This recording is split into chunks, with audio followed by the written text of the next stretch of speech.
السلام علیکم ورحمۃ اللہ وبرکاتہ۔ رمضان کا مبارک مہینہ آیا اور گزر گیا، لیکن اب عید کا مہینہ جسے شوال کہتے ہیں اور عام لوگ عید کا مہینہ کہتے ہیں، اس مہینے کی بھی بڑی فضیلتیں ہیں۔ نسائی شریف میں ایک حدیث پاک ہے کہ پیارے آقا صلی اللہ علیہ وسلم نے ارشاد فرمایا، جس نے رمضان کے روزے رکھے اور رمضان کے بعد 6 روزے رکھے عید کے مہینے میں، جسے بولتے ہیں شش عید، شش بولتے ہیں فارسی میں 6 کو، عید کا مطلب عید، یعنی عید کے مہینے میں 6 روزے رکھے، تو اس کے بارے میں حدیث پاک میں آیا کہ اللہ کریم پورے سال روزے رکھنے کا ثواب اس کو عطا فرمائے گا، کیونکہ ایک نیکی کا ثواب کم از کم 10 گنا ہے۔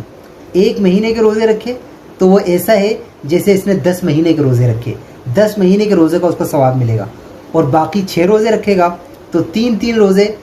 ہر مہینے کے برابر ہو جائیں گے، تو 6 روزے 2 مہینے کے برابر ہو جائیں گے، اس طرح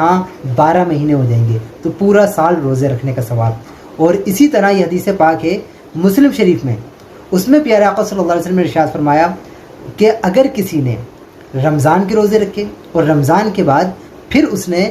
شش عید کے مہینے میں 6 روزے رکھے، تو پیارے آقا نے ارشاد فرمایا اللہ اسے عمر بھر